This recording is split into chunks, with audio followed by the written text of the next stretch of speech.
So good evening everyone.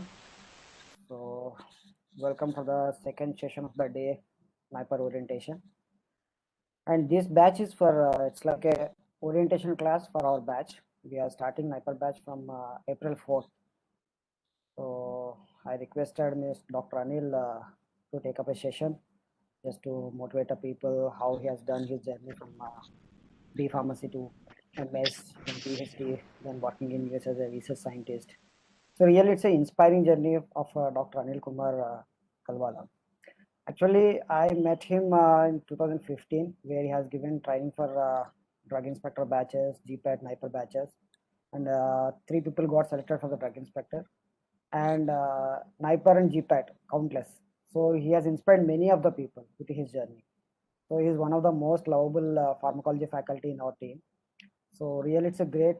I feel especially proud. The student where I have seen him personally, growing his career journey. Really, I feel very happy and thank you, Dr. Anil, for joining this session. Hope you are doing good there in US. So much, sir. Is it So audible to you? yes, it's very much clear. So Okay. the agenda of this day is that maybe Madam already briefed to you. So Yeah. just I want you to share your journey from B Pharmacy, MS, PhD, and your life in US. So the main concern what I observed from the people is that people doesn't have awareness about GPAT. So Okay. we could able to do much awareness from the people side. I know people has a fear of the sniper. Can I qualify the sniper? Can I get through the sniper? So yesterday also one student messaged me. Sir, Hmm. I qualified GPAT with just 2 to 3 marks in gap. So will I be able to qualify sniper? Get any good rank in sniper? So that is kind of doubts they have. So I request you, please do talk to them. They'll be interactive, and I request every student to be interactive. So it's a complete interactive session only. Ask n number of questions. So even don't think about your language also. Sir, pakkaga మన వరంగల్ అబ్బాయి. So he is very much comfortable in Telugu. So you can talk to him personally. So A doubt ఉన్నా కానీ please do ask him. So don't worry about anything. So anyway, we'll be starting batch from April 4th. We'll interact with him in the future classes also. So with this, I'm handing our session to Dr. Anil. Thank you, Anil. Personally, I'm feeling Thanks. very happy to see you in this Zoom in Cisco. So మీతో మాట్లాడలేకపోయినా కానీ ఫోన్లో I never thought that day will come like this meeting doctor Anil only through Cisco great so with this you can Okay, sir. Start the session.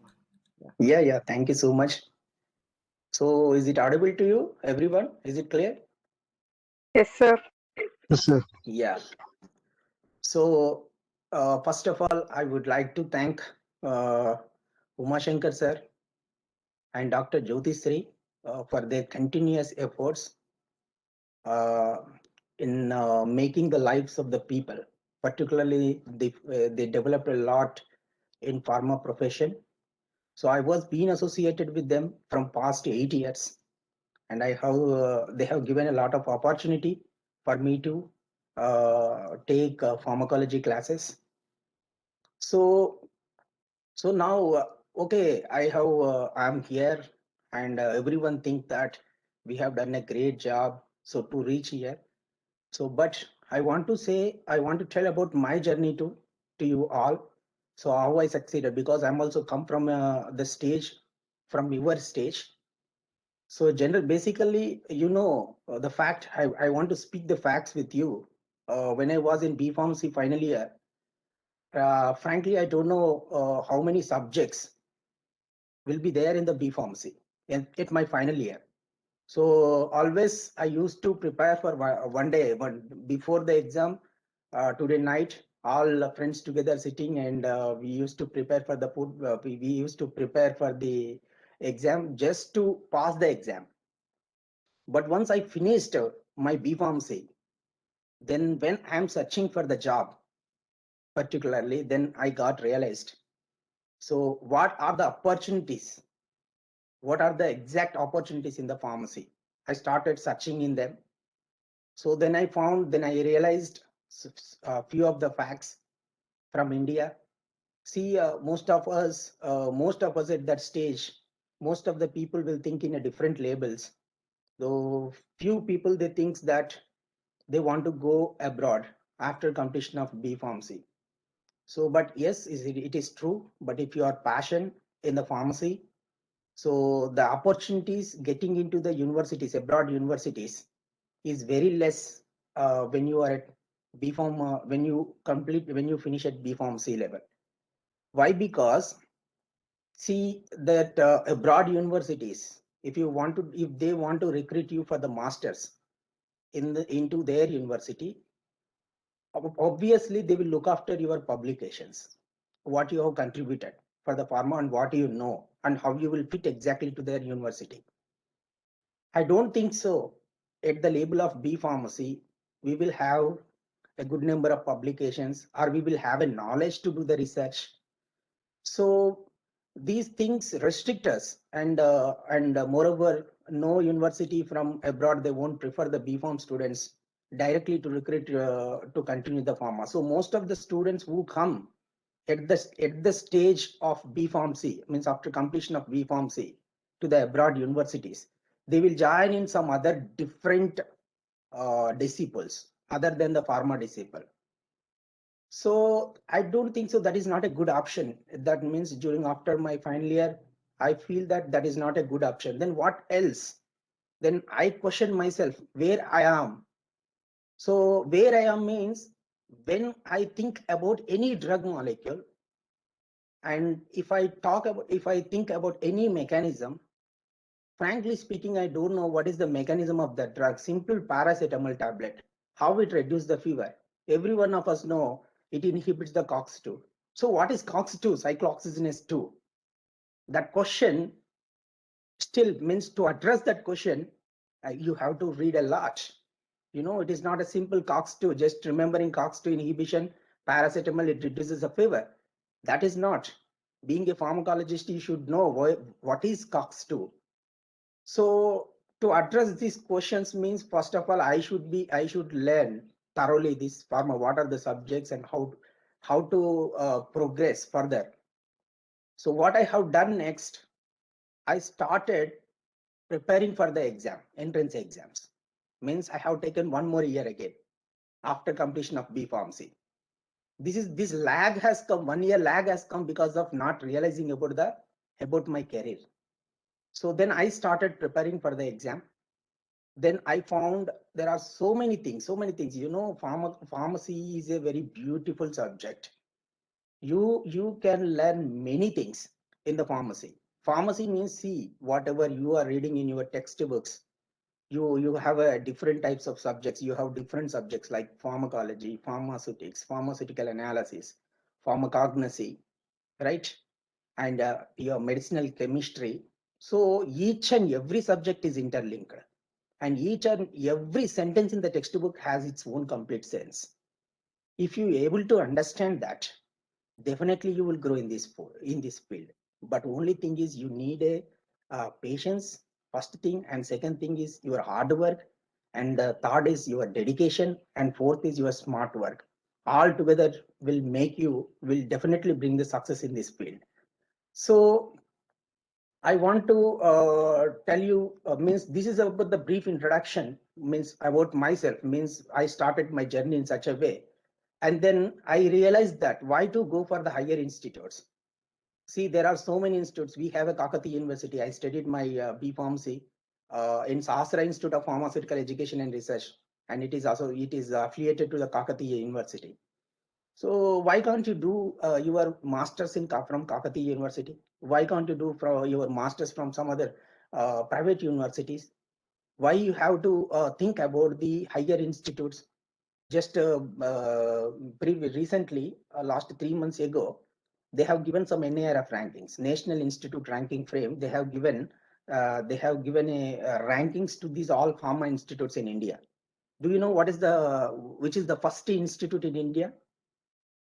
Can anyone tell me? Jamia What is the Hamdard best Delhi. Jamia Ahmad. Jamia Hamdard Ahmedabad. Delhi. Yeah, Jamia Hamdard Delhi, right? And you see the top 10 all, I think Jamia Hamdard University, Punjab University, National Institute of Pharmaceutical Education and Research, Mohali, Naipar, Hyderabad, Benares University, right? And DIPSAR, right? So there are some universities, means in you see the top 25 universities, they have given a ranking frame. If you read that ranking frame, you will understand very clearly why they are top in India. You know why they are top in India? Because first thing is the availability of the faculty. You know, CK Koketa, I think you read. You are reading pharmacognosy, means the writer of CK Koketa, right? Yes, sir. And you know, Satyanarayana, biochemistry writer, biochemistry book Biochemistry. writer, right? Most of the books writers are the professors in India. You know that all the professors you search their profile, they will be available in these top 10 universities. So when they are available there, what they do means, because they already lot they achieved in the pharma field, and they will write the grants and they will get the fundings to the institute. When you get the funding to the institute, obviously the research quality will increase. For example, for instance, I will tell you, I have worked on few instruments to prove a simple things. You are reading now COX-2, you are reading there are so many proteins, like PPR gamma, anti-diabetic drugs, anti-Parkinsonism drugs, anti-hypertensive drugs. Yeah, it's very simple to read, but it is very difficult to prove it, right? Whether it is an anti-diabetic drug or not. If you want to prove it, you have to utilize a lot of instruments. And now current technology was developed. You see, I worked at Naipar, Hyderabad. I will tell you, I worked on confocal microscopy for imaging, to take the images, high quality images. The cost of one confocal microscopy is 1.5 crores. You know, that means 1 crore 50 lakhs. That too, you will get a basic instrument. Again, if you want to add some additional accessories, you have to spend more 50 lakhs. So that means around 2 crores. You take LCMS. What is the cost of LCMS? It is around 4 crores. If I talk about there is an instrument just to measure the mitochondrial respiration. It is a Seahorse. My guide was buyed during my third year. The cost of that is around 60 lakhs. If you go for high-end instruments, it will go beyond the 1 crore. Like that, you take HPLC cost is very, it is a less expensive instrument in means in institutes or industries. Everywhere you see the HPLC, right? But if you go to Naipar, Hyderabad, every corner you see one HPLC. So means, you know, research is not as simple, it is also very expensive. Means, see, our institutes, our private organizations, our state universities, they won't have that much funding. They will not able to bring it to this is the fact I'm saying. I'm not criticizing any institute, but this is the fact. To buy anything, it requires a lot of money. From where you get the money? Government has to support. When government will support, when you are really a challenging person and already you have proved, then they will support. Like, you know, CK Kokata, just I told you few examples. There are many of the professors who are eminent professors which we don't know, right? But they are contributing a lot from India. So those professors are available in these institutes and they are writing the grants and they are getting the money and they are training the students. So I am one in that. I was a blessed person, I can say. I was blessed. So to enter into Naipar Hyderabad, then I learned a lot of things at Naipar Hyderabad, right? So these are this is the fact. Actually, to grow in this field, you have to enter to these higher institutes. Then only you will have access to these equipments. Apart from that equipments, you will also see the talented guys, highly talented guys. Why they will take everyone? So whenever there is a limited resources, definitely there will be a huge competition, right? So to crack the huge competition, what they did, they thought that this only Naipar entrance exam, National Institute level exam is not enough. We have to screen for two exams, and then they have started the introducing your GATE exam. Then GATE is converted to GPAT, Graduate Pharmacy Aptitude Test. Every year, how much output from the pharma students?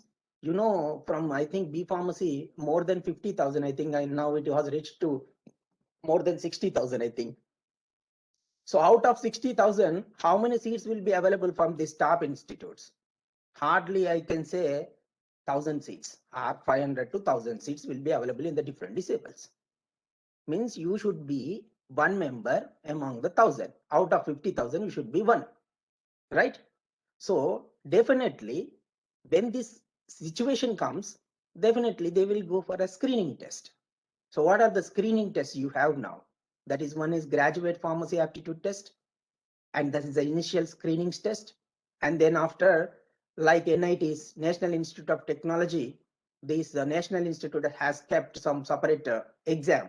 But again here, they have told that what is the pre-requirement for a student to take into the NIPERS. What are the pre-requirements? You know, you should have a 60% of the you should get 60% of marks in your B Pharmacy, means in your final year. And then second thing is you should qualify the GPAT, Graduate Pharmacy Aptitude Test. These are the two criteria you have to fulfill before you write the entrance exam, NIPER entrance exam.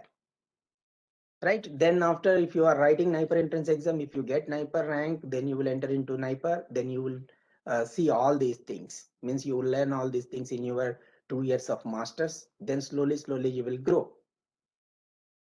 So means this is the the route how to enter to these institutes and how to grow by yourself.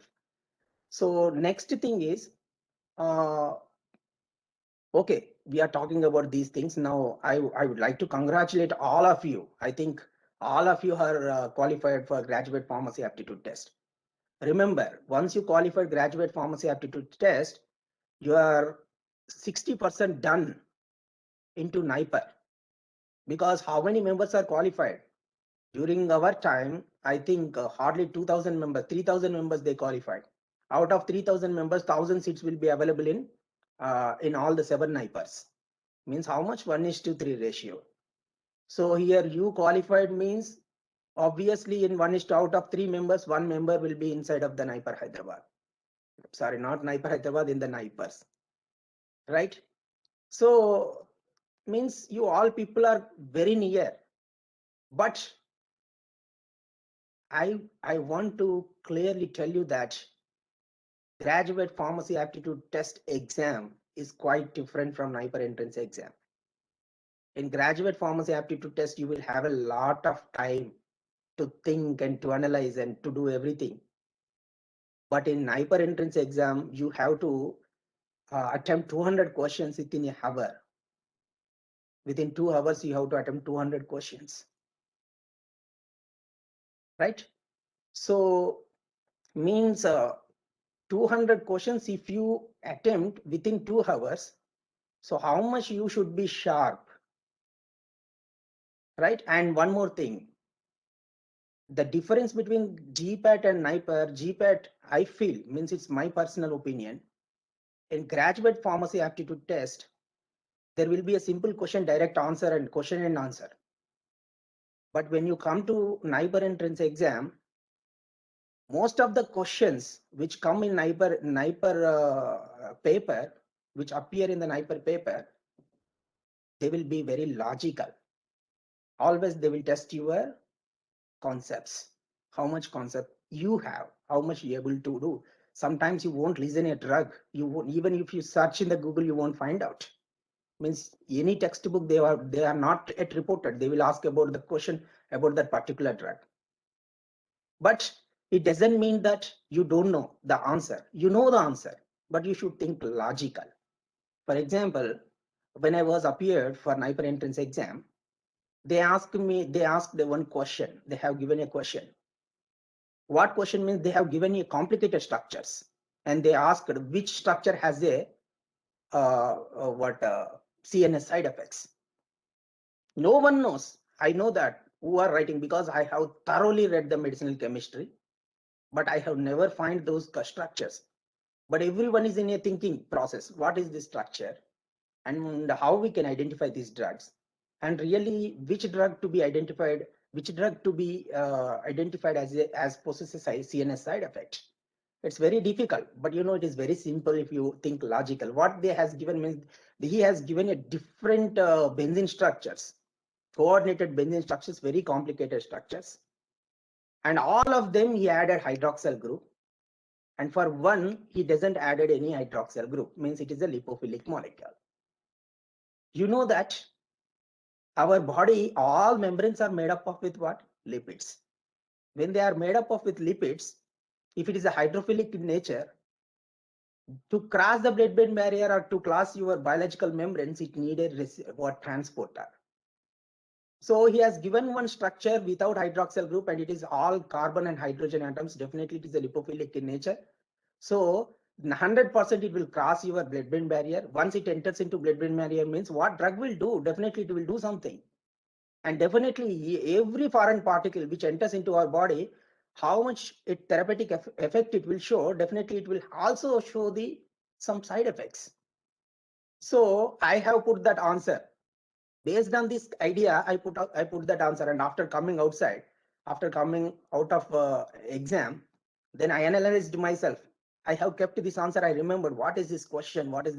Then I started searching, digging of that. But later, one of my teacher told me that this is a complete logical question. That means he has tested your IQ levels.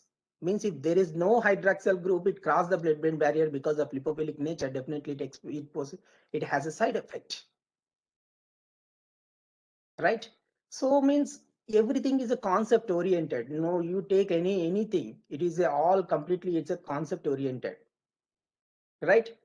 So now you come to different subjects. Means, you know, in hyper entrance exam, they will most probably, means this is my experience, most probably they will focus on 4 subjects. First weightage is pharmacology, and second is pharmaceutical analysis, and third pharmaceutics, and fourth medicinal chemistry. Okay, and rest of the things are like biochemistry and newly approved FDA drugs, and some logical questions, some logistics, means like some mathematical questions to test your IQ. So these questions means they will focus more on this. You should come to different subjects. I'm a pharmacologist and I'm teaching pharmacology from last I think 10 years. I have taught 8 years. I have an experience of 8 years teaching in S-Pharm education itself. We have trained a lot of students. So before that, I will speak about other subjects. Suppose you come to pharmaceutics. In pharmaceutics, there are 5 chapters very important for an hyper entrance exam. Means every year when I see the question paper, I find this. First one is your formulation part. In the formulation part, first is tablets. You should be very thorough in the tablets topic. And next one is capsules. Third one is aerosols. And fourth one is colloids and suspensions. Means colloids, emulsions and suspensions. And fifth one is your PP, right? From rheology, right? And another one is very important topic is novel drug delivery system, NDDC. So they will focus more on this area. They will cover a lot of questions from this. And you come to pharmaceutical analysis. From the pharmaceutical analysis, again, there are 4 or 5 chapters which play a very important role. One is UV visible spectroscopy. They will ask a lot of questions. Don't think that it's very simple, reading a simple, just like that question and answer. You won't get anything, I'm telling you. You should read complete concepts. UV visible spectroscopy. First thing you should know what is the criteria for UV and what is the criteria for visible spectroscopy. When you will go. And then mass spectrometry. What is the application of mass spectrometry? Read application oriented. And then infrared IR, next NMR, then your chromatographic techniques. And then after, just you read the principles of that polarography, polarimetry. Okay, So just you read the principle, which one will be kept constant and which one will be used, like voltage and current, they will play in between these two, right? So these are the very important topics from your analysis part, but don't think I'm telling just on a tips, but it is not very simple. Each and every topic has its own importance and it will take a lot of, it will consume a lot of time. As you have already qualified GPAT, means you have mostly you have covered most of the topics, but now you play a smart game. You should prepare very smartly. First it will be, now I think how many days it is there for you to appear for NIPER entrance exam? I think hardly, I think 1 or 2 months, right? Yes, sir. So in 1 or 2 months, so first thing is, it is very hard initially. Means first time when you are reading, it is very hard. It takes a lot of time. It takes through 2-3 days to cover one chapter. But first you read in this way, but you have to brush up for at least 3 times. First time it will take time. Second time it will take within a day you can complete. Third time within a day you can complete half of the chapters. So that saturation, that level of saturation should come for you.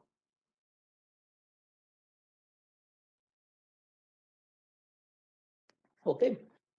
So this is about analysis. Then you come to medicinal chemistry point of view. See, you read the medicinal chemistry and pharmacology simultaneously, because you know structural activity relationship plays a very important role in the pathomechanism of pharmacology. If you want to learn any pathomechanism, structural activity relationship is very important, means how it binds to the receptors. If you remove one group, it loses its activity. So like that. So in this medicinal chemistry, most of the questions they will cover from cardiovascular system. Cardiovascular system means what diseases it will cover. One is atherosclerosis, right? And second one is your atherosclerosis leads to what? If you are untreated, ischemia, angina. If angina is untreated, it leads to what? Your arrhythmias, then congestive heart failure, then blood topic. In the blood topic, you will get all antihypertensive drugs. So you cover the CVS, cardiovascular system thoroughly in the medicinal chemistry. Just you read all the structural activity relationships is very simple. If you start reading, you will understand. First, you understand what are heterocycles. Okay, if you know about heterocycles, then it is very easy to understand the structures. And you can play what is the structural activity relationship of this so and so group, what it will do, and then you correlate with the pharmacology. Both you can cover at once, both medicinal chemistry and pharmacology. Right? So then what topic we have not covered? Now pharmaceutics, medicinal chemistry, analysis I told.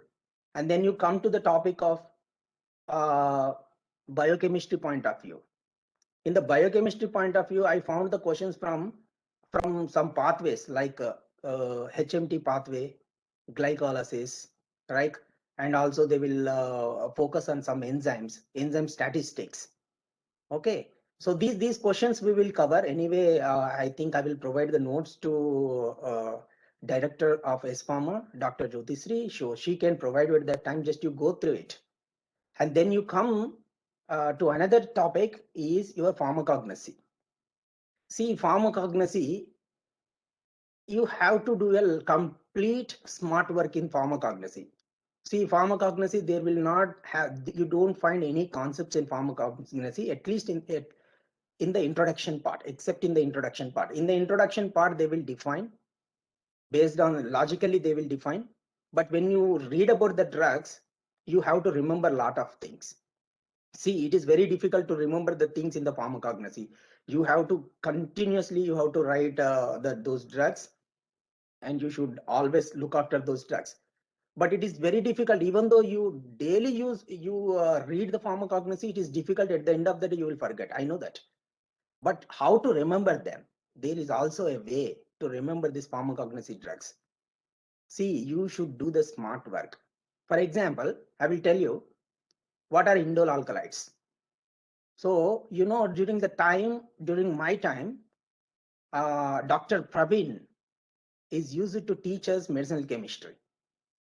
Actually, I like very much, means I'm very much I have seen a lot of passion in Dr. Praveen. Means his teaching skills are excellent. So what I have done, Praveen sir, always it will be there in my mouth, Praveen sir, Praveen sir, Praveen sir. So I have kept Praveen as a code to remember the indole alkalides. P stands for physostigma. RA stands for Rawalpia. V stands for Vinca, right? N stands for Nux vomica. E stands for ergot. Pravin, right? So this type of smart work you have to do to remember the drugs in pharmacognosy. Otherwise, it is not easy, right? So that type of label notes also will provide provide by Dr. Jyotisri to you. Don't worry, with codes and everything, that smart work we will do. We all together has to do that one. And but you should not neglect this subject, because most of the questions, means almost 10% of questions will cover from pharmacognosy. It is also means your rank will move forward by studying pharmacognosy well. And another thing also, you remember, below 1000 it is very easy to get. Below 500 somewhat hard work. Below 100 it's okay. Means below 100 means you should do a lot of hard work. Means you should definitely cover all the subjects what I told so far. But below 50 and below 20, if you want to get, it's really challenging. So below 100 hard workers can get, but below 50, below 20, if you want to come, means you should also do a lot of smart work. You see, in NIPER entrance exam, how many questions? Total 200 questions, right? And 100 marks. So out of 200 questions in 2 hours, you know that one question, if you keep wrong, if you answer wrong, for one question they will cut how many marks? 1/4. Means one question means how much? Half mark. In the half mark, 1/4 means how much? You calculate 1/24, 1/25 of 1 by, means 100% you make into 1/25, means half in 1/4, right? Means it will come around 0.25. You know how many questions, if you keep wrong, you will lose 1 mark. If you keep wrong 8 questions, if you attempt wrong, you lose 1 mark. Hello? Hello, I have one doubt, sir. Can I? Yeah. Sir, that marks 200 marks, no, sir? No, 100 marks. Half mark for one question. Total 100 marks. For Total next 100 marks. 100 questions and You have to 200 attempt you have to attempt 200 questions, total 100 marks. So what they do means, each question they will give half mark, but for each wrong answer they will remove 1/4. Sir, I've Okay. heard that 200 marks are there, 1 mark for each question. Okay, I means maybe they have changed the pattern in this year, I don't know, but still last year or last year before means in my time, there are total 200 questions. Each question carries half mark and total 100 marks. So out of means each question, if you keep a negative answer, negative marking is 1/4 of 1/2 mark. Means out of, if you keep 8 questions wrong, then you will lose 1 mark. But if you keep 4 questions right, you will lose 4 marks. Okay, whatever it may be, if it is 200 questions, 200 answers, 200 marks means also no problem. Just I am telling you, okay? Okay, Means sir. I am Thank you, sir. I'm explaining my experience. Means here also you should do the smart work. So how much? What is the negative mark here? 1/4, right? Yeah, sir. 1/4. 0.25 marks. Okay, 0.25 marks. Okay. So you see here, how many questions you have to attempt. That is very important. What I'm talking is that how many questions you want to attempt. Suppose if you attempt for only 50-60 questions, which you know very well, and rest of the questions you left. 60 questions means 60 marks, right? But if a person who knows 60 questions very well, and there are 50% of questions who can answer by guessing. By guessing means most of the questions in NIPER entrance exam will be like that. They are not direct shoot. They will ask logically. Okay. So if you think logically and if you eliminate the questions, you can, some questions you can easily eliminate them. A and B, you can eliminate them easily. And C and D, you have a doubt in that too. If you read thoroughly that question 2 or 3 times, you will get the answer. So if you go in that direction, means with your, based on your concepts, if you go in direction, means if you know 60 questions, you go for 100, right? Definitely you will be benefited. So in my case, I know 140 questions perfectly during my entrance exam, but more 40, just it is a what 50%, but I have gone, I went to the 40. That's why my rank is 18, you know. I got all India rank 18 because of the reason that I attempted extra 40 questions based on 50% elimination. So this is also one very important, means you should do lot of smart work. When it will come means when you start doing, doing daily one question paper in NIPER, in preparation of NIPER entrance exam, you have to maximum you have to see your previous papers. And daily you should write one exam, one exam, at least you have to attempt these bits. So if you attempt these bits, you will get a practice. So this is one very important thing to crack the NIPER entrance exam. Means here, what means smart work is very important. Okay, you have to plan in such a way. And another thing, while preparing for NIPER entrance exam, what I used to done means, because most of the topics will cover in the graduate pharmacy aptitude test, right? GPAT. You know, in my notebook for all pharmacology, I covered in just almost, I think 15 to 20 papers. I covered all pharmacology, means how, just in the code language, for example, general pharmacology, what are the important points in the first page it will come. Daily, if I want to read pharmacology, the first page I used to look after that. Means this will be the gunshot questions. Means, you know, whenever you read anything, any topic, there will be a little juice. At the end, you will understand the complete theme. After you understand the complete theme of the chapter, you should write the theme, means you should write the juice in one page, half of the page. This is another very important for your success. And another thing, timetable, schedule. You know, now, see, in S-Pharma education, they will clearly tell you how many topics you have to cover for the preparation of NIPER entrance exam. Means in pharmacology, what topics you have to focus, they will tell you clearly. So now, what you have to do means, you should make a timetable, schedule. In the schedule, you should not keep only one subject. Means today only I will read pharmacology, means no, it won't possible. To crack, means at the end of the day, you won't cover all the topics. You should keep in such a way, all the topics has to be covered, all the subjects, at least one topic you have to cover per day. And first weightage you have to give to the most frequently asked questions. Means there are questions. See, if I am the teacher, if I am the paper setter, always I will have some concepts in my mind. Suppose I was worked in diabetes. So always I think about the diabetes. I will frame more questions in diabetes. And if you see in NIPER, all the NIPER professors, what kind of work they are doing means, they are doing most of the times they are working on metabolic disorders, CNS disorders. Suppose I am a metabolic, if I am already working on diabetes and hypertension, where I frame the questions, most of the questions, I frame from diabetes and hypertension. If I frame some other beyond diabetes and hypertension, I will link with again with these same diseases, because my knowledge is up to that,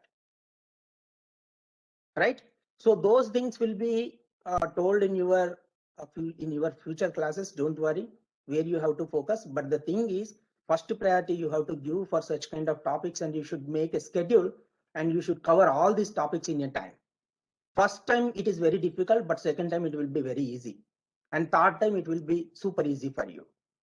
So this is the way you have to succeed. Okay. So next. These are the brief, just I told how to get success in NIPER. Okay, so these are just is a briefly I explained.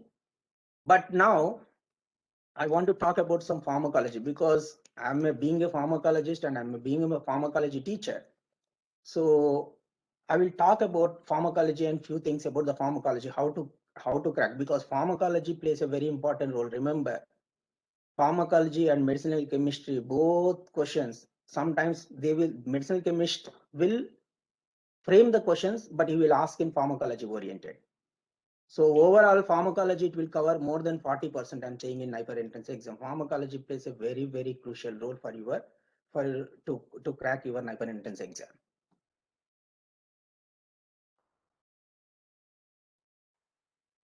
Okay.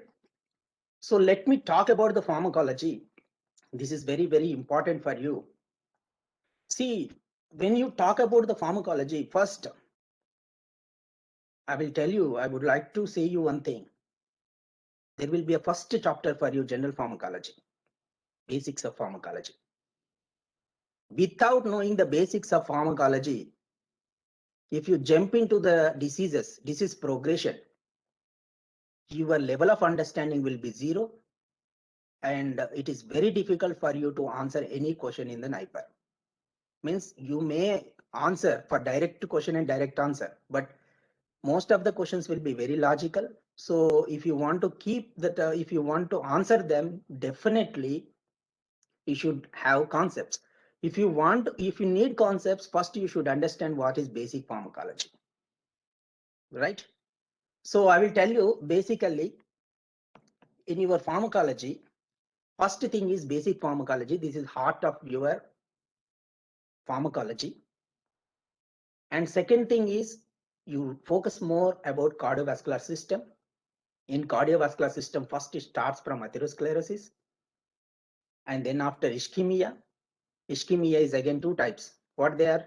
If it is peripheral, it is angina. Central, it is cerebral hemorrhage. Right? Ischemia progresses to what? Arrhythmias. Then after arrhythmias, you read about congestive heart failure.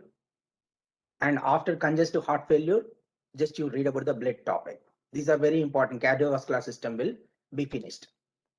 Then you come to metabolic diseases. In metabolic diseases, first you give the weightage to diabetes. Because every time I see more than 5 to 6 questions from diabetes, because diabetes is the main disease. It is in worldwide, most of the people suffering with diabetes in worldwide, apart from if you compare with other diseases statistics, the epidemiology clearly says that this world is suffering with diabetes. And India is the capital city for the diabetes, and in India our Hyderabad is the capital for diabetes. So I'm telling you, diabetes is one of the very important topic you should cover. And second thing, you come to CNS diseases. In CNS diseases, first you start with epilepsy, and second, Parkinsonism, neurodegenerative disorders. In neurodegenerative disorders, one is Parkinsonism, and second, Alzheimer's disease. And just you read about Huntington's disease. Just you read about the definition, because few of the people are working in the area of Huntington's disease in NIPERS, right? And then depression, then anxiety, right? So these topics, if you cover from CNS, it's okay, it's over. Means only you have to first you should learn about the pathophysiology. Based on the pathophysiology, you should learn about the drugs. Based on the mechanism of action of the drugs, you should focus on the main side effects. Main side effects are unwanted effects or adverse effects of the drugs. And then you focus on your this antimicrobial drugs. In antimicrobial, after antimicrobial drugs means first you go anti-malarial drugs are very important. Next, antifungal drugs, antibacterial, anti-helminthic drugs. These are the 4 categories where they will focus, because most of in these 4, antifungal, anti-helminthic, antibacterial, and anti-malarial, right? So because I have seen NIPERS professors, most of the time they will focus on these 4 drugs because they have some experience in this area. And next one, you come to chemotherapy, cancer chemotherapy. Chemotherapy is very, very important. From the cancer, definitely you can expect more than 5 to 6 questions from NIPER in the NIPER entrance exam. So cancer is one more very, very important topic. And then you come and focus on autocoids, autocrine system and paracrine system, like histamines and serotonins. This is another area where they will focus. Few questions will come from this area, but the main juice is cardiovascular system, central nervous system, and cardiovascular system, central nervous system, and then chemotherapy, antimicrobial drugs, and another this GIT, gastrointestinal tract. This is also very, very important topic. At least you can expect 3 to 4 questions from GIT, but it's very simple, right? Okay, this is the overall picture of pharmacology I have given, but you come and now I'll tell you how to prepare the pharmacology, means how to prepare for your entrance exam. See, when you prepare about the pharmacology, I talked about the basics, right? So first you look after, see overall, after you are reading overall, if someone you have already done with your pharmacology completely, then you will come to one point. What is the actually what are the drugs where they are acting? What are the drug targets? That is very, very important. See, if you see throughout the textbook, all the drugs will fall into 4 categories. What is that? Either they target an enzyme, Enzyme. or else they target an ion channel, or else they target a receptor, or else they target a transporter. Or else if apart from these 4, if it comes in any other category, it is miscellaneous, because they are very, very rare drugs which act apart from these 4 targets, like Vinca alkaloids. What it do, it inhibits the tubulin, beta tubulin, actin, myosin, and this tubulin. What they form the cytoskeleton of the cell.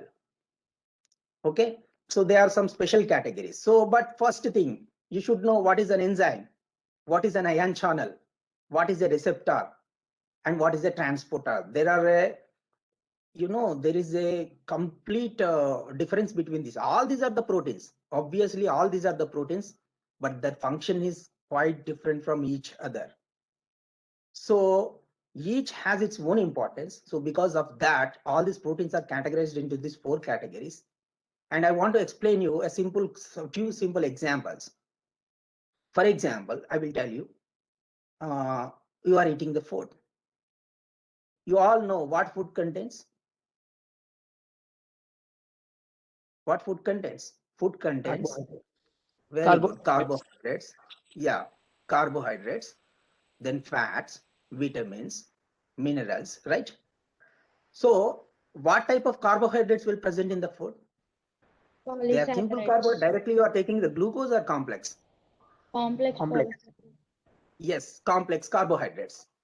So if you want these complex carbohydrates to be absorbed into the blood, first they should be processed in your stomach.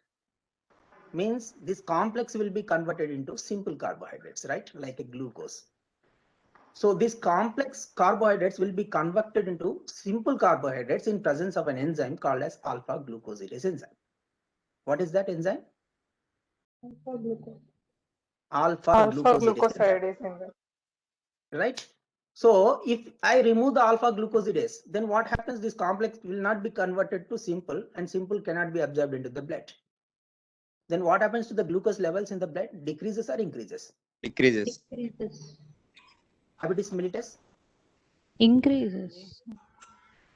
Increase in the glucose in the blood is nothing but a diabetes mellitus. Again, diabetes mellitus is different complication. There are different types of diabetes mellitus, insulin mechanism, that is different. But I want to make you to understand that that the problem is because of glucose inside the blood. Now you have to reduce the glucose. Simply, that there is an enzyme called as alpha glucosidase enzyme, which is an intestinal enzyme, very important in converting complex to simple carbohydrates. Now what you do, simply you inhibit the alpha glucosidase enzyme. You give X, Y, Z drug, whatever it may be. If you inhibit that alpha glucosidase enzyme, what happens? This complex will not be converted to simple carbohydrates. Then glucose levels will decrease or increase? Decreases. Decreases. So the drugs which falls in this category, all those drugs are considered as an anti-diabetic drugs. And the glucose which comes after the meal. Immediately after the meal, the glucose which comes into the blood, it is called as a postprandial glucose. So the postprandial, now the question they will frame like this, they will play here. The postprandial glucose levels are decreased by so and so drugs, and they will give 4 different categories of the drugs. Which category of drugs comes here? Alpha glucosidase inhibitor. Are they? Tell me some examples. Acarbose, Acarbose. Voglibose, Miglit. Very good. That's it. That's it. So this logic. Now I will ask you another thing. What are the side effects of these drugs? Constipation. Nausea, headache. Headache and those things. See, always I'm telling you, you always think in logically. Pharmacology is not a by hearting subject. You think logically, you will get the answer. See, I told you, you are inhibiting a drug molecule, you're inhibiting an enzyme, where you are increasing the complex carbohydrates in your stomach. If you increase the complex carbohydrates, then what is the next? Definitely, you will get a stomach-related problems. Constipation. Either constipation or else diarrhea. You can expect the side effect from these drugs, right? So the side effects of these drugs will come from their mechanism of action itself. Is it clear for you? Yeah, sir. Next, I will tell you one enzyme. I'll tell you one example, one enzyme, HMG-CoA reductase. Yes, sir. Why I'm telling this enzyme means this enzyme plays a very crucial role. Because of this enzyme only all cardiovascular system diseases will start. You know what is the importance of HMG-CoA? You tell me what Yes, is sir. HMG-CoA inhibitors? Hypercholesteremia. Statins. Statins, very good. So They reduce the statins, cholesterol levels. yes. But now my question is, there are 2 questions you have to address. Whether LDL cholesterol is considered as a bad cholesterol, right? Yes, sir. Yes, sir. HMG-CoA reductase enzyme is a machinery which synthesize the LDL within the liver. You are inhibiting the cholesterol synthesis in the liver, right? So when you are inhibiting the cholesterol synthesis, what advantage you will get? That is very important. So before that, why LDL is considered as a bad cholesterol? That you have to answer me. Due to its low density, it gets accumulated in the cells easily. Now, I will tell you the logical thing here. You listen. More It's a very volume, simple sir. story. Not volume and nothing. I will tell you what happens. See, you know, whenever you eat the fatty food, fat food, what is there in the fatty food? Fatty food means what? Fatty acids plus glycerol Cholesterol. and the cholesterol, right? You know, this fatty food is a lipophilic in nature or hydrophilic in nature? Fat means Lipophilic, sir. lipid. Lipophilic. Very good. So now these fats will be absorbed into the blood, right? When fat absorbs into the blood, it forms. Now I'm saying you. Now I want to ask you the question whether blood is polar or non-polar in nature. Polar. Sir. Fat is non-polar. Now you know this fat has to be distributed to different tissues.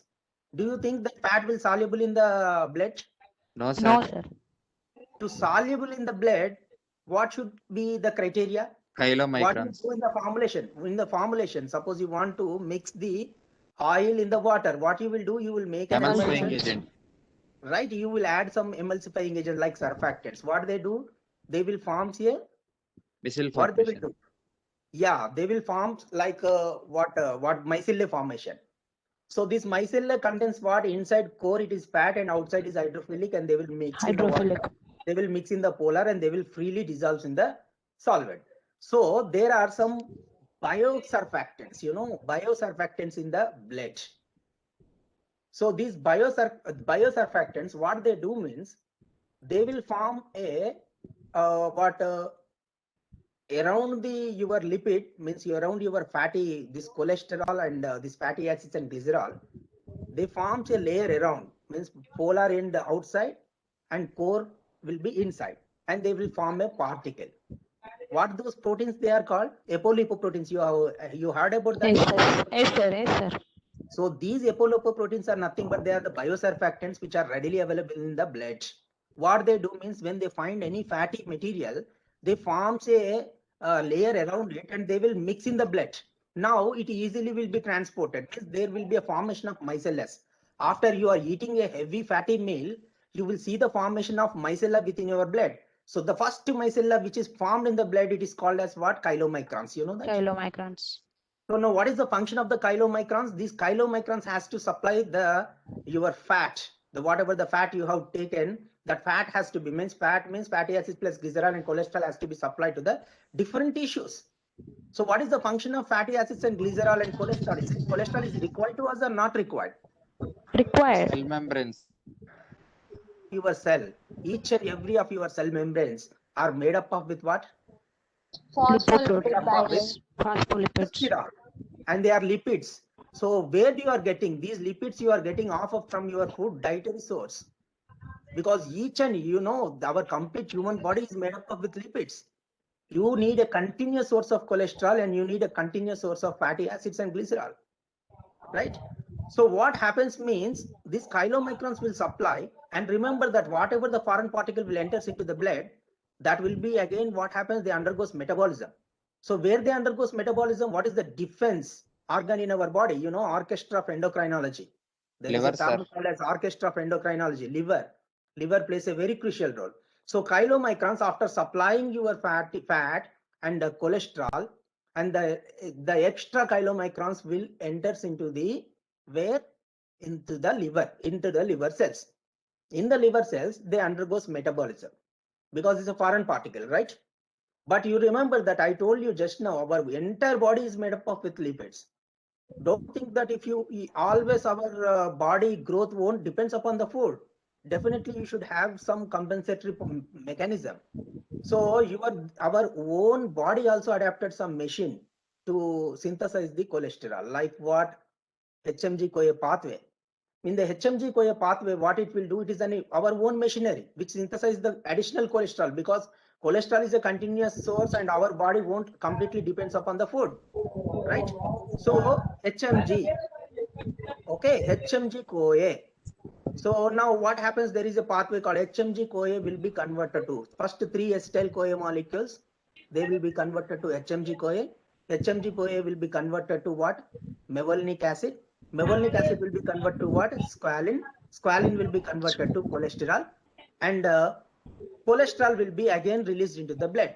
So here HMG-CoA reductase is an enzyme which plays a very important role. It is a rate limiting enzyme in this pathway. Right. So now I'm telling you.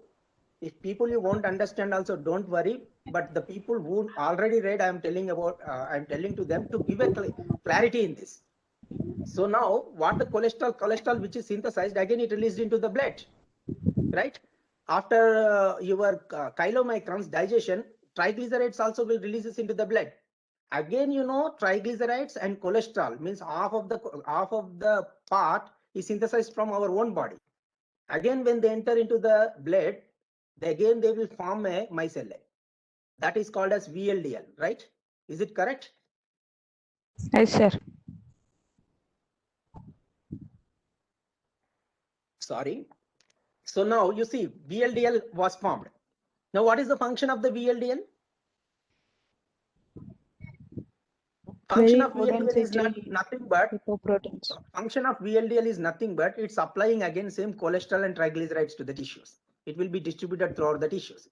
So cholesterol is a highly fatty material, means lipophilicity is more for cholesterol than fatty acids, right? So triglycerides forms a surrounding layer and the core layer will be formed by the cholesterol.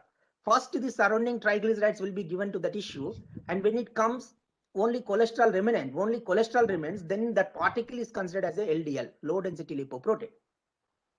Okay, is it clear for you?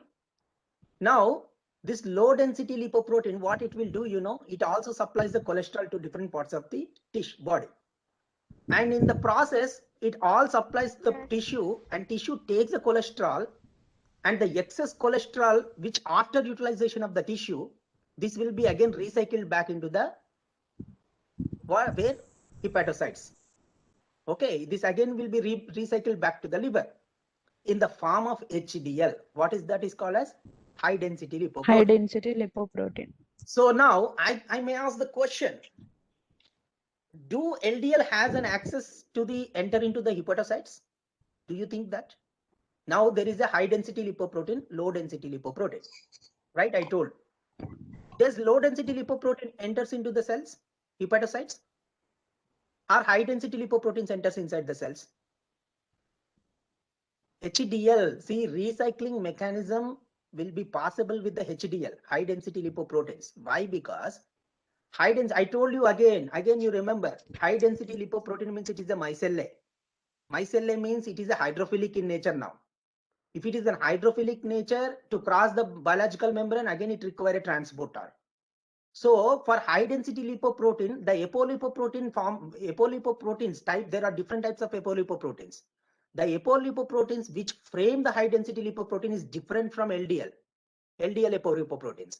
And the apolipoproteins which are present on the HDL has a transporters on the hepatocytes.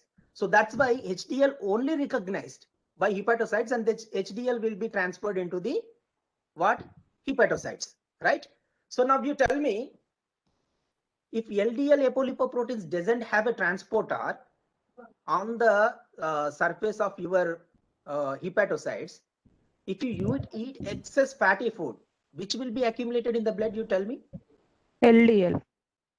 Obviously, LDL will be accumulated in the blood because LDL doesn't have access into the hepatocytes. And always remember, the absorption of HDL into the hepatocytes is always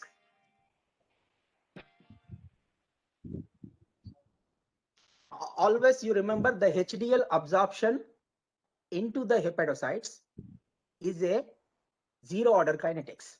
Why? Because that all depends upon the availability of the transporter. Suppose if there is 100 transporters available, only 100 HDL particles can enter into the hepatocytes. If you eat excess fat, LDL will be deposited, LDL will form more, and then after HDL will also form more, right? So LDL to HDL formation is also a zero order kinetics. Obviously, what happens means LDL particles will increase inside the blood.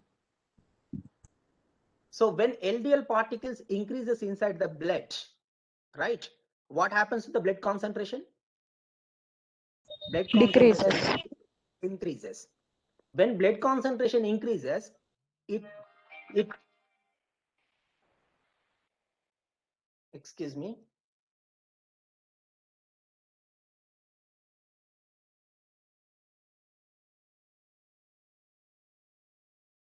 Are you following me, everyone? Yes, sir. Sir. Sir. So now we are at LDL, right? HDL and LDL. Now you see LDL will be always when we eat excess amount of fatty food, LDL will be deposited. I told you why LDL will deposit. So when LDL deposits inside the blood, what happens means the concentration of LDL will increase. The concentration of the blood will increases. When the concentration increases, what happens means it will makes a more pressure on the endothelial cells. You know, blood means you imagine that blood is a roadways, like a roadway. It will be diverged in different ways. First a blood vessel, big blood vessel, then capillaries will come, Y junctions will come. Obviously, when blood is flowing into the different directions, then it will make some pressure, right? When the blood is flowing, the flow of the blood impacts some pressure on the endothelial cells, right? Suppose if your LDL is more, cholesterol is more, it will impact more pressure on the endothelial cells. Then endothelial cells morphology will changes. They will come to round shape. And then what happens? They will be bursted. When they burst, the LDL will go under the blood vessel. And in the LDL, they forms a deposits under the blood vessel. Remember that LDL in the blood is important to the human body, but LDL under the blood vessel is not important to the human body. When LDL is deposited under the blood vessel, what it will do, you know, it triggers our immune system. When it triggers our immune system, there are a lot of inflammation will comes, right? And also LDL, when it deposited under the blood vessels, it also triggers the platelet activation.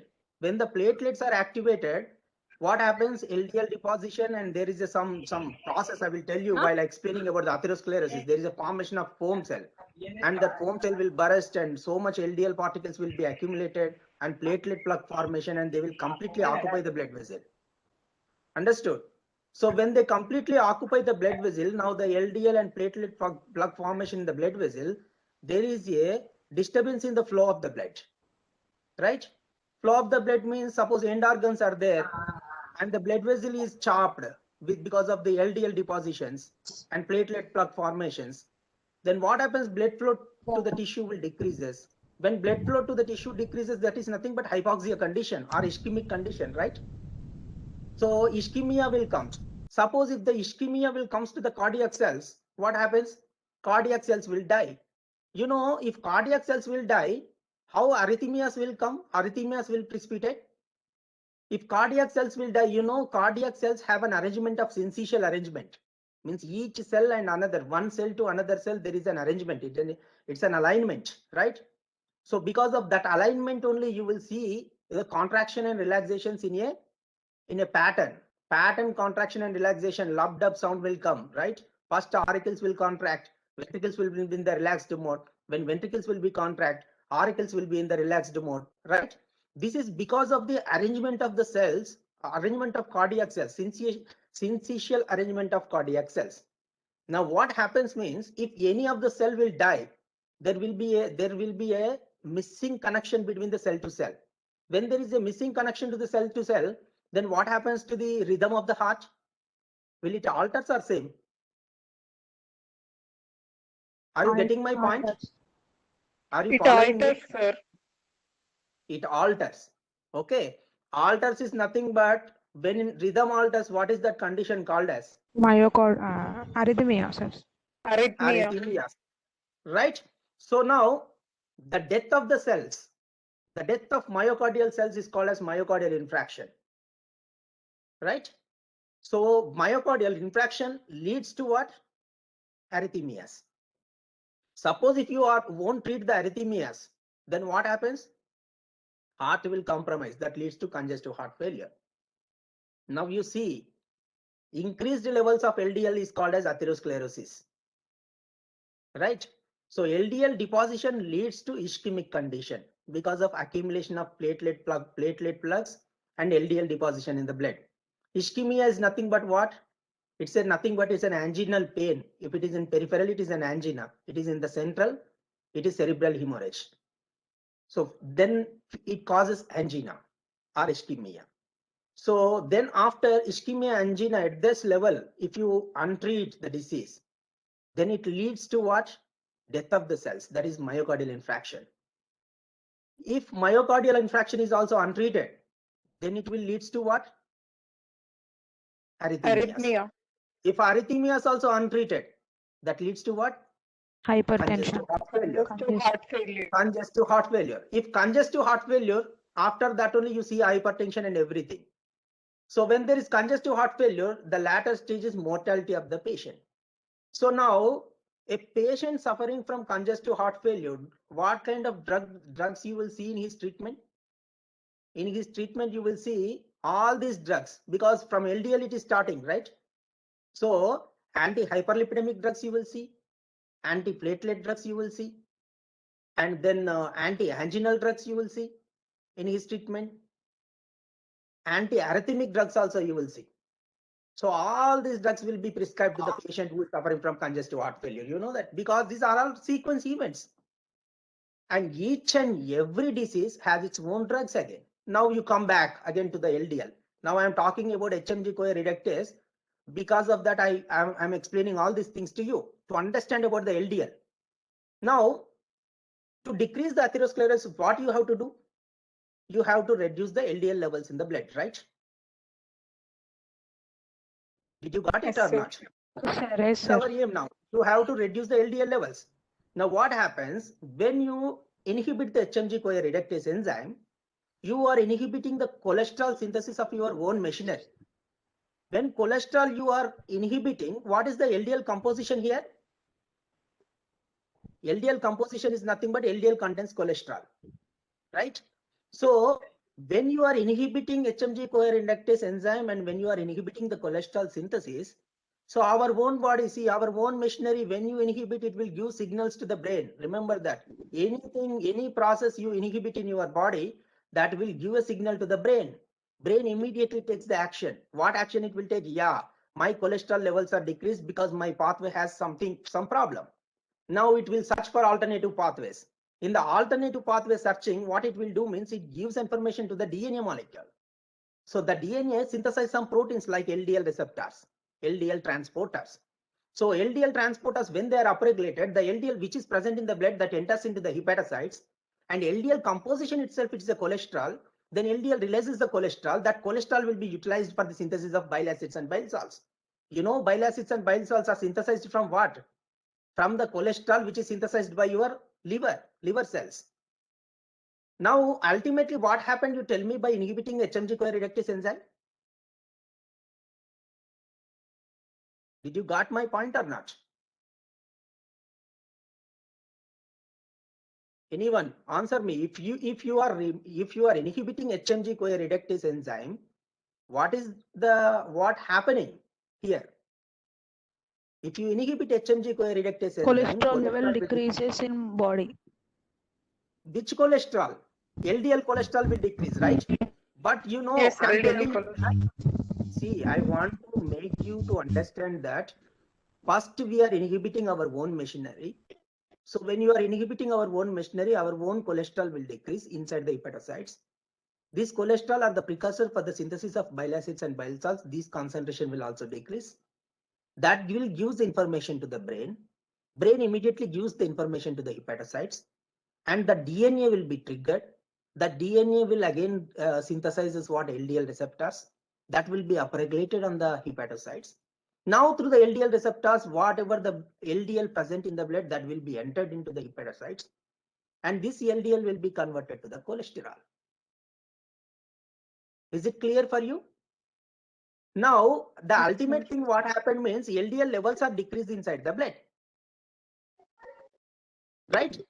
So these drugs comes into the category of anti-hyperlipidemic drugs. Now I want to ask you one more question. There are so many times they ask this question. What is the main side effect of statins? Statins are drugs like simvastatin, lovastatin, pravastatin, right? There are so many statins. So what is the main?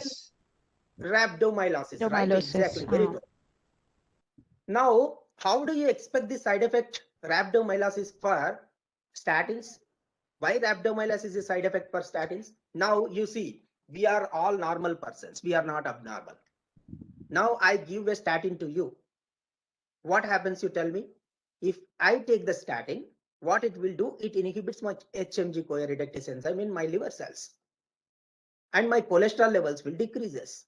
When my liver cholesterol decreases, it upregulates LDL receptors. LDL will again re-enter into the hepatocytes, and LDL will be converted to cholesterol, and it's a compensatory pathway. It's okay, excellent. But what is the ultimate happening here? My LDL levels are decreasing in my body, right? I'm a normal person. I have a normal LDL levels. If I intentionally decrease my LDL levels in the blood, what is the function of the LDL? What is the function of the LDL in the body? It doesn't have any function. LDL doesn't have any function. Do you think that LDL doesn't have any function? Remember that each and every molecule which is synthesized, which is there in our body, has its own function. See, LDL has a main function that it supplies the cholesterol to the different tissues, right? LDL is very important in the formation of HDL. Suppose in case if you decrease the LDL below the normal, then what happens means your cholesterol supply to the tissues decreases. If your cholesterol supply to the tissues decreases, the major tissue, major organ in our body is skeletal muscle, right? Always skeletal muscle is under exertion. It requires a continuous source of cholesterol. Suppose if there is no cholesterol supply, if it is below the normal, first affected organ is the skeletal muscle. When skeletal muscle is affected, the limb muscle size, what happens? You tell me. Skeletal muscle growth will be halted. When skeletal muscle growth will be halted, the limb size will decreases. Right? Rhabdomyolysis is that condition. Rhabdomyolysis or myositis is nothing but decreased limbs, decreased size of your muscle. Muscle means your thighs or limbs, or these will be affected. Body will be more, but your hands and legs will become very thin. That condition is called as rhabdomyolysis. So rhabdomyolysis is the major side effect associated with these drugs. Do you got it? Everyone, you got it? Yes, sir. Yeah, sir. So this is the concept. You see, concept. Now, tomorrow, if I ask the question, what is the side effect of statin means, you know that rhabdomyolysis. If someone will read rhabdomyolysis, they will understand. But what is the concept behind this? Concept is this. And next you think, what are other drugs? Anti-hyperlipidemic drugs, you tell me. What are other drugs, you tell me? Fibrates, right? Fibrates also plays a very Fibrates. significant role in decreasing the cholesterol. So you tell me now, I told you what is the mechanism of fibrate, you tell me? Fibrates, what they do means they activate PPAR alpha. Right? PPAR alpha agonist molecules, fibrates are. What is PPAR alpha? Peroxisomal proliferated activated receptor alpha. So where this is present? This is present in the hepatocytes. When you activate the peroxisomal proliferated activated receptor alpha, it is a nuclear receptor. Remember that. It will go and binds to the DNA and it triggers the DNA in such a way this DNA stimulates what? It stimulates the LDL receptors. When it stimulates the LDL receptors are upregulated. Then LDL levels will be decreased. So that's why fibrates are also drug of choice for the treatment of what? Hyperlipidemic condition, right? So now you tell me what is the side effect of fibrates? What is the side effect of fibrates? It also has rhabdomyolysis. Same side effect you can expect. Why same side effect you can expect? Because it is impacting the upregulation of LDL receptors. It is impacting the decrease of LDL from the body. Direct impact it is. So when LDL will go beyond the normal, then it causes rhabdomyolysis or myositis is the side effect. So how the drugs will get side effect? Now, why I told about HMG-CoA reductase enzyme to all of you? Because I'm talking about the target. See how an enzyme impact the whole disease. One HMG-CoA reductase enzyme, it impacted the complete CVS cardiovascular system, right? First LDL will be deposited. That condition is called as hyperlipidemia. So when LDL deposits, blood will be chopped. So flow of oxygen and flow of glucose to the tissues will decreases. This condition is called as angina or ischemia. If you untreat this one, because of ischemic condition, your myocardial cells will die. That results in myocardial infarction. And myocardial infarction, if you are untreated, it alters the rhythm. So that is called as arrhythmias. Arrhythmia. If you untreat the arrhythmias, then there will be a chance of compromising of your heart, that is congestive heart failure. Then congestive heart failure, then death of the patient. See, with one LDL molecule, you will see all the cardiovascular system diseases. And now everywhere there is a pathophysiology, means how the ischemia will come, what happens, what to increase, and in arrhythmias, how it causes, and what receptors or what enzymes or what transporters impact in arrhythmias, that you will learn. In congestive heart failure, what again transporters, what enzymes and what things impact the congestive heart failure, you will learn. And each and every step you have a drug molecule, and each and every drug molecule has its own side effect. Is it clear for you all? So another one example I will tell you. Okay, these enzymes, very good, very nice, excellent. So now I'll go for a transporter, right? I will talk about a transporter now. You see, if I ask about the diabetes mellitus, you people tell that there is an insulin deficiency. Insulin deficiency leads to the diabetes mellitus. But if you ask me, I will tell that there is a deficiency of glucose transporter 4 that leads to diabetes mellitus. See, again, you come to the concept here. See, what is diabetes mellitus? Diabetes mellitus is nothing but accumulation of glucose inside the blood, right? So how the blood will be accumulated in the glucose? See, what happens means, you remember that glucose is what? Glucose is a hydrophilic molecule. It's a complete hydrophilic molecule. But glucose is an essential commodity for each and every cell. It requires, each and every cell requires energy. Glucose is a continuous source of energy for the cell. But you know, there is a limitation of glucose entrance into the cell because biological membranes are lipid and glucose is a polar substance. It is present in the dissolved state in the blood. So to enter into the cells, it requires transporters. Then you have to study about the transporters again. What transporters are available for glucose entrance inside the cell? Then you have to study about the glucose transporters. So there are different types of glucose transporters, like glucose transporter 1, 2, 3, 4, like 13 transporters are there.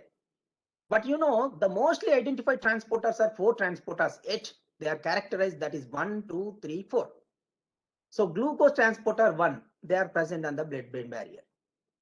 Glucose transporter 2, they are present on the red blood cells and beta pancreatic cells.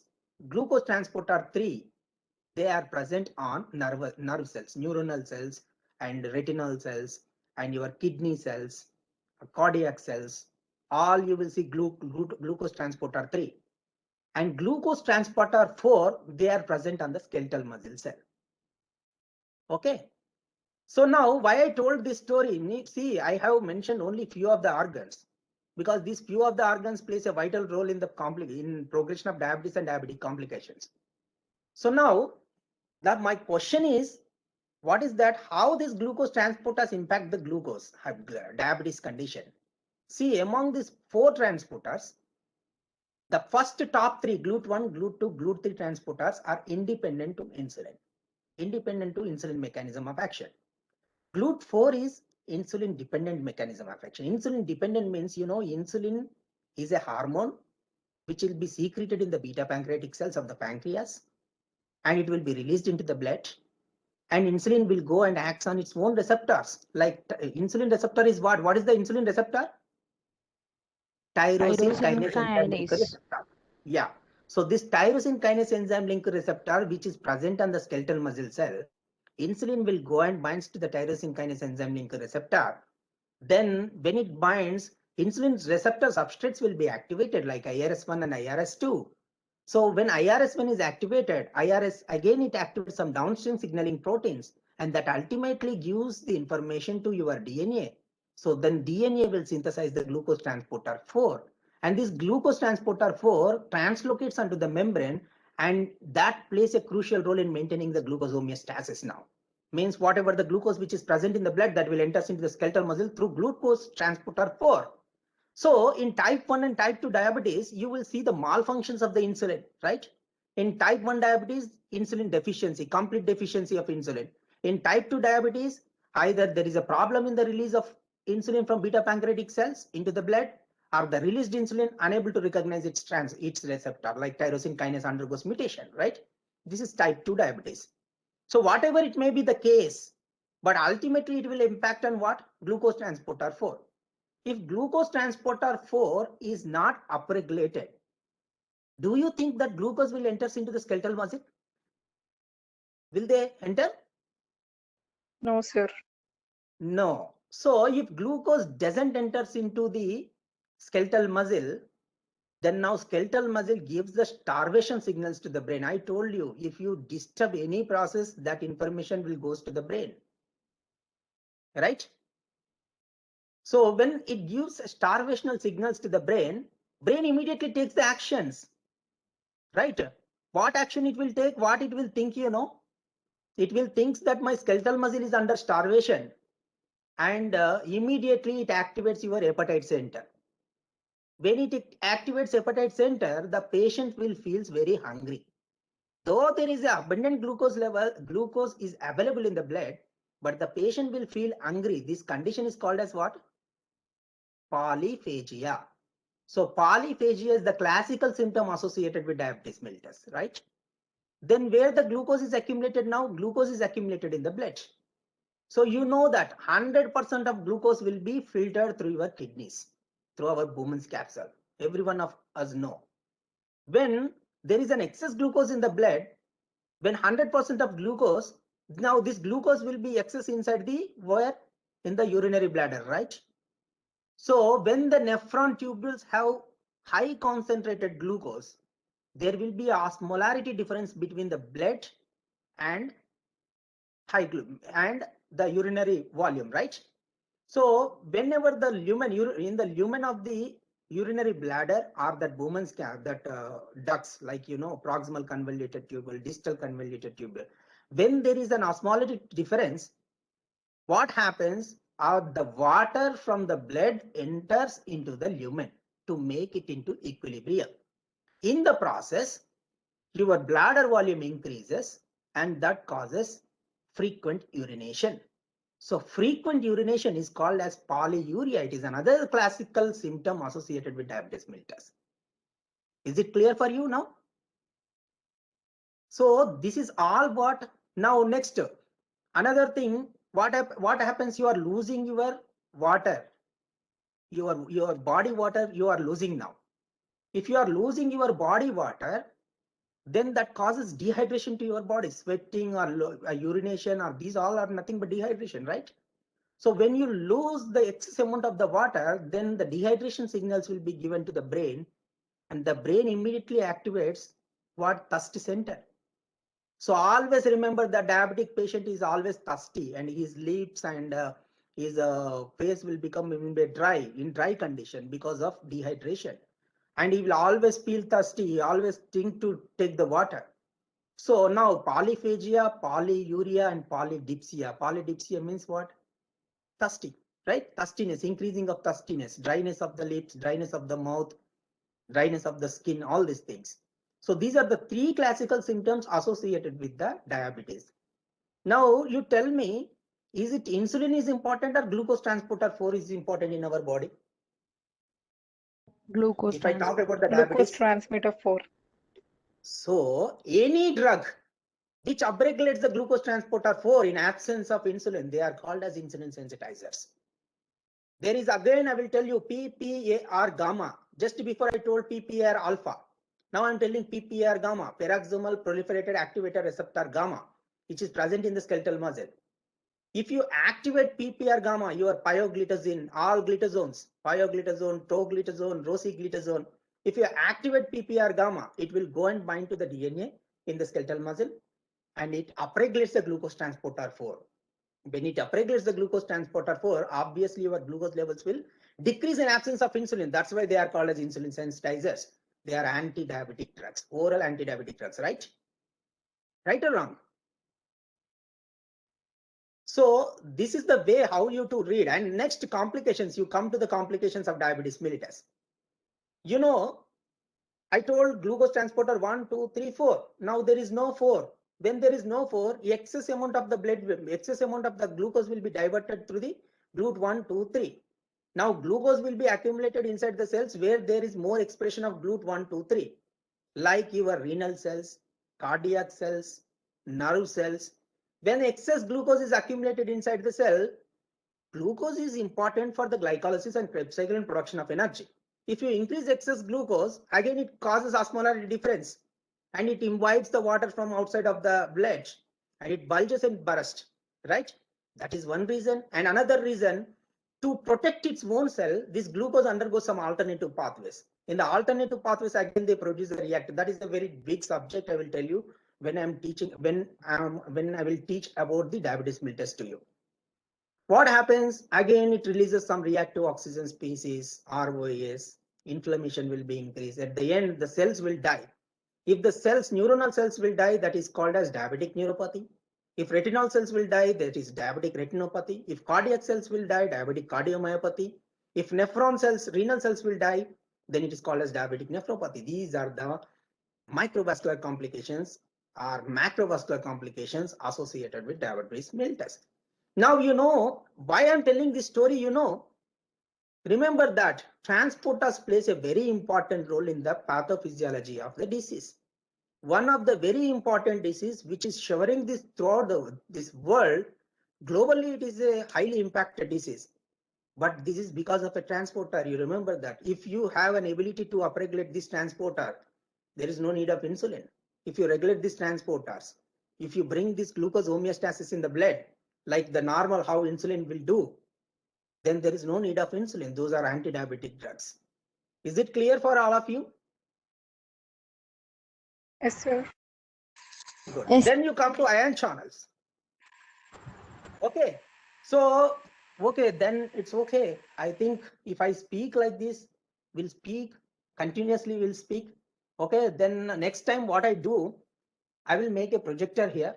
Okay, instead of making the presentation, I don't like to give the presentations. So like presentations means like keeping a slide and making a slide and showing the slide and explaining those things. I don't like it. So I try to make a white marker board here, black marker board, and I try to give the online classes and I'll clearly explain you each and every concept. But remember that you are preparing for NIPER entrance exam now, not for GPAT. If it is GPAT, I can tell this basic pharmacology for you for 2 months. I can make you. But now you already had gone through all these things. So I will be a little bit faster. Means every day if I take the 3 hours, I will complete 1 chapter for you. You should be very thorough. And whenever you are coming to my class, before you are coming to my class, please, I will tell you before only Jyotisri, Dr. Jyotisri will give the information to you. What topic I'm going to talk on that. You thoroughly prepare and come to my class. When I'm telling you, you ask any number of questions. Okay, if I know, I will give the answer. If I don't know, I will learn from you. Okay, that is my personality. Okay, so these are the things. Means I'm telling, I'm giving a brief things that how to prepare the what your pharmacology. And remember another thing, in the pharmacology you also have to do the smart work. Smart work once, see, just now I told you pioglitazone. Okay, in that troglitazone is also there. Troglitazone are withdrawn from the market. Why troglitazone are withdrawn from the market? Withdrawn from the market because of hepatotoxicity. Unfortunately, I found that whenever I read the whole pharmacology textbook, I found that the most of the drugs which are withdrawn from the market, it starts from the T letter, like troglitazone and some tolbutamide. You see, once you see the drugs, the hepatotoxic drugs, most of the drugs will start with the T letter. So this is what smart work again. You cannot remember. See, concepts not only give you the rank. Apart from that, remember, you have to remember a lot of things because there are a lot of drugs. And remember one more thing I want to tell you. In pharmacology, the beautiness is the suffix. All the suffix will be same to a group of to a cadre of the drugs. If you see captopril, pril is the suffix here. Lisinopril, enalpril, or any other pril, if they give, it comes in the category of what? AC inhibitors. AC inhibitors. Like that, you see all your what your pharmacology textbook. If you see that the suffix will be almost same for the same category of the drugs, that you can remember. Why I'm saying this, because tomorrow they may frame a question with a new drug. If they won't ask captopril or ramipril or lisinopril or nothing, they will give some other pill which is there in the clinical trials. But their intention is that you know the concept or not. They will frame the question in such a way to confuse you, and at the same time they will expect some concept from you. If you know the concept, there is no need to know about the drug. If it is a pill, you should understand it is an angiotensin converting enzyme inhibitor. So this is also a smart work you have to do, right? I think I'm an average student. Remember, I'm a below average student. I'm not even average, right? But I have succeeded in this here. Only thing is because of optimistic mind, first thing. Ground to earth is second thing. Okay, and never underestimate a small group in the world. Never underestimate any people. You should not underestimate yourself. You should not overestimate yourself. You should not underestimate anyone. And frankly speaking, here there is no topper in this group. All are equal. The only thing is your hard work, dedication makes you top. Always think in the positive way. And I would like to thank once again, I would like to thank S Pharma Education directors, Dr. Jyotisri and Uma Shankar sir. They are really, they are very passionate, and every year they are bringing a bright students, and they are giving indirectly, they are contributing a lot to our country. They are giving a bright students to different institutes. You see, always institutes will expect bright students. If you go with the concepts, it will be very easy for doing research. if you just like by luck, if you will pass here, and if you go and join in NIPERS like institute, I'm 100% I'm saying you cannot tolerate the pressure what they are giving, because what they are talking you won't understand, what you are talking they won't understand. And remember, this is the level where you can learn from the basics, and in your life no one will teach from the basic level. That you remember very clearly. So this is the right time for you people to grab the maximum number of concepts and crack the NIPER and come out with the bright colors. Okay, so thank you very much.